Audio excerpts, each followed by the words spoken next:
Hello, so let's make some beautiful as well as cute things out of some wastage.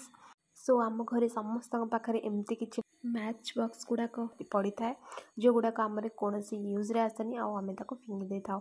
But ସେଇଥିରୁ ମୁଁ ଆଜି ଭାବିଲି କିଛି useful ଜିନିଷ ବନେଇବା ଆଉ ସେଇଟା ହେଇଥିବା ଦରକାର ବହୁତ ହି କ୍ୟୁଟ୍।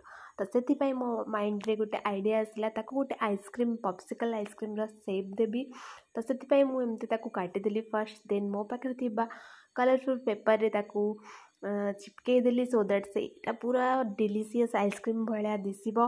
ଦେନ୍ ଆଇସ୍କ୍ରିମ୍ ଭଳି ତାକୁ କଲର୍ କଲି ଯେମିତିକି ସେ ଆଇସ୍କ୍ରିମ୍ଟା ବହୁତ ହି କ୍ୟୁଟ୍ ଦିଶିବ ଆଉ ବହୁତ ସୁନ୍ଦର ଲାଗିବ।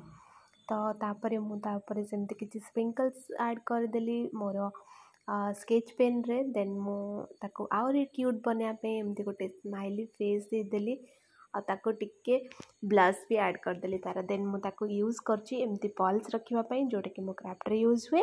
ଆଶା କରୁଛି ଆପଣମାନଙ୍କୁ ଫର୍ଷ୍ଟ ଆଇଡ଼ିଆଟା ବହୁତ ଭଲ ଲାଗିଥିବ।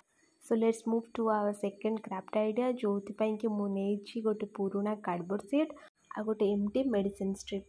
ଏ ଦୁଇଟା ଜିନିଷକୁ ୟୁଜ୍ କରିକି ମୁଁ ଗୋଟେ କୁନି ଆଉ ବହୁତ କ୍ୟୁଟ୍ କଲର୍ ମିକ୍ସିଂ ପ୍ୟାଲେଟ୍ଟେ ବନାଉଛି ଯେଉଁଟାକି ଦେଖିବାକୁ ବହୁତ ହି ସୁନ୍ଦର ଆଉ କ୍ୟୁଟ୍। ଆଉ ପୁରୁଣା ଭାଙ୍ଗି ଯାଇଥିବା ଗୋଟେ ବ୍ରଶ୍କୁ ନେଇକି ଛୋଟିଆ କ୍ୟୁଟ୍ ବ୍ରଶ୍ଟେ ବି ବନେଇଦେଲି ଯେଉଁଟାକି ମୁଁ ୟୁଜ୍ କରିପାରିବି କ୍ୟୁଟ୍ ଫ୍ଲାୱାର୍ସ କିମ୍ବା କିଛି ବି କ୍ୟୁଟ୍ ପେଣ୍ଟିଂ ବନେଇବାକୁ ମୁଁ ଏଇଟା ୟୁଜ୍ କରିପାରିବି।